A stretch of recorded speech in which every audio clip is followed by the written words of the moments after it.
विश्वास कर लो, 15 मिनट का भजन 24 घंटे के भजन से बढ़कर हो जाएगा। क्या मांगना, किसका अभाव, किस वस्तु व्यक्ति स्थान का अभाव। जब विराट जिसके एक एक रोमकूप में अनंत ब्रह्मांड वास करते हो मेरा, तो किस व्यक्ति की सहयोग की आवश्यकता।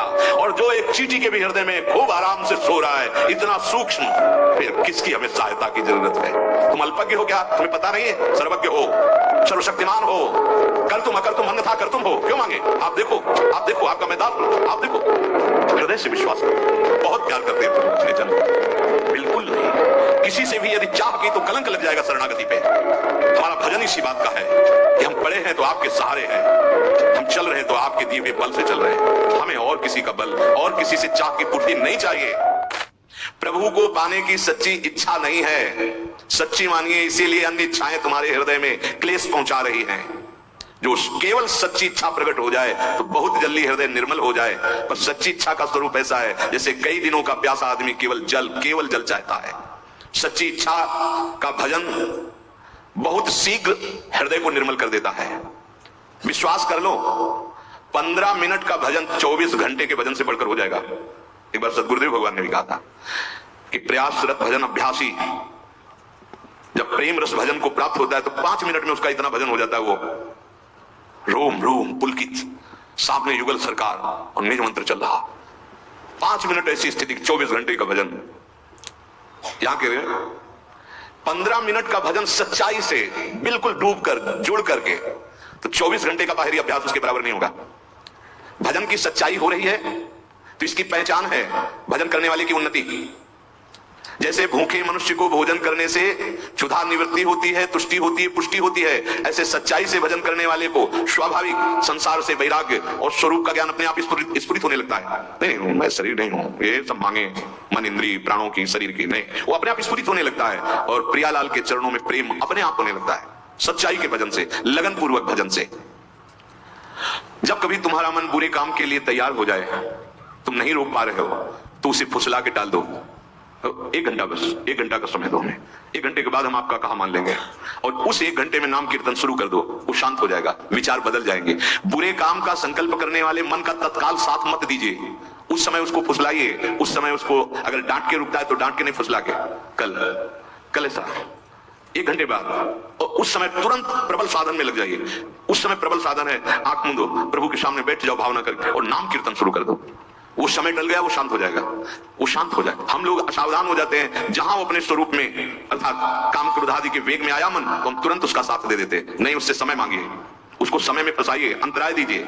लेकिन यदि भजन में डूब रहा हो तो सब छोड़ दीजिए, उसी समय डूब जाइए। जैसे कोई पद पढ़ रहे हो आप, आपका मन लड़खड़ा करके उस रूप शोभा में जा रहा है, अब आगे बढ़ने की जरूरत नहीं, डूबने दो मंत्र में डूबने दो उसको। रोक करके कोई, जैसे कि अब तो ये समय हमारा इसका है, इन सब साधनों का फल है डूबना। अगर हमारा मन डूब रहा है मंत्राकार, तो हम समाज में बैठे हैं मंत्राकार होते हैं। हमारा मन किसी पद की पंक्ति में फंस गया, अब फंसे रहने दो, सब चल रहा है, हम अंदर से उसी में। ये किसी को दिखाने की बताने की बातें नहीं, लेकिन यदि बुरी भावना में फंस गया तो अंतराय दीजिए, तत्काल उसका साथ मत दीजिए मन का, उसको अंतराय में रखिए। जहां उपासक इस तरह से अभ्यास करके प्रभु में अभिन्न भाव प्राप्त कर लेता है, किशोरी तो किशोरी महात्मा तस्मिन् तज्जने भेदा भावात्, प्रभु और प्रभु के जन्म में इतना भी भेद नहीं रह जाता, भगवान का स्वरूप हो जाता है। भगवत स्वरूप होकर ही भगवान का साक्षात्कार होता है। जब समस्त विकार पाप वासनाएं छीन हो गई, निरंतर अभ्यास प्रभु के भजन का, तो प्रभु के साथ अभिन्न भाव आ जाता है, मतलब वो कृष्णाकार हो जाता है। मन कृष्णमय, बुद्धि कृष्णमय, चित्त कृष्णमय, आम कृष्णमय। अब वो प्रभु के द्वारा ऐसे ग्रसित हो जाता है कि केवल कृष्ण, उठते बैठते चलते फिरते हर समय अपने इष्ट देव के साथ। ये स्थिति जैसे भगवान शंकर ने इशारा किया, एक, जब तक अनेकता में वृद्धि है तब तक मेरा साक्षात्कार नहीं, एक तब, क्योंकि एक ही बहुश्यामा में गया, बहुश्यामा से लौटालकर एक में आना ही साधना है। श्री देवर्षि नारद जी कह रहे अमृत स्वरूपात, इस जब भक्ति का अंदर प्रादुर्भाव होता है तो प्रेमास्पद प्रभु के द्वारा दिए हुए अमृत पद में स्थित रहता है। न मृत्यु का भय, न काल का भय, न कोई चिंता, न कोई शोक। एक कितना परमानंद, दुख मिटाने के लिए भागते घूम रहे हो, तुम्हारे अंदर स्थिति ऐसे सुख की है, बाहर खोज से नहीं मिटेगी, अंदर आओ, अंतर्मुखता में लौटो, भगवान की शरण होकर अनन्य रूप से भजन करो, तभी हम कहते हैं कि बस सब औषधियों की परम औषधि राधा राधा राधा, तुम्हारे जन्म जन्म के दुख मिट जाएंगे। उनको समझ में नहीं आता, उनको जंतुर पे विश्वास है, लौकिक वचनों पे विश्वास है, लौकिक वस्तुओं पे विश्वास है, सच्चिदानंद प्रभु के नाम पर विश्वास नहीं, जो समस्त पापों का नाश करके प्रेम प्रकाशित करता है।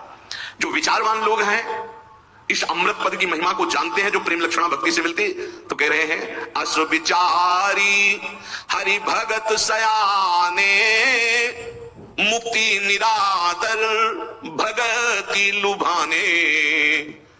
जब इस विचार का अवसर मिलता है महामहिम प्रेम लक्षणा भक्ति के विषय का अनुभव, तब वो मोक्ष का निरादर कर देते, मोक्ष का त्याग करते हुए इस प्रेम लक्षणा भक्ति को स्वीकार करते हैं। यल्लब्ध्वा पुमान् सिद्धो भवति अमृतो भवति तृप्तो भवति। इस प्रेम लक्षणा भक्ति को जो प्राप्त कर लेता है वो सिद्ध हो जाता है। सिद्ध शब्द से दूर की बात सुन लेना, मन की बात जान लेना, कई रूपों में प्रकाशित हो जाना, पर्वत आदि में प्रवेश कर जाना, आकाश में विचरण करना, ये सब सिद्धियों की यहां बात नहीं कही जा रही। यहां जो सिद्धावस्था, इन सिद्धियों का तो प्रवेश ही नहीं है। इन सिद्धियों की बात क्या, वो मोक्ष रूपी सिद्धि भी नहीं स्वीकार करता। यद्यपि योग्यता ऐसी होती है कि ये सब सिद्धियां हाथ जोड़े आज्ञा के लिए खड़ी रहती हैं, अवसर ढूंढा करते कि कभी मेरे ऊपर एक कृपा कटाक्ष करके महान प्रेमी आदेश कर दे। वो इन सिद्धियों को प्रेम के आगे तिनके के समान तुच्छ समझकर त्याग देते हैं और इनको स्वीकार नहीं करते। जिस समय प्रेम का स्फुरण होता है तो इस मृत्यु लोक के भोगों की किसी की क्या सामर्थ्य की उसके चित्त में प्रभाव पैदा कर सके।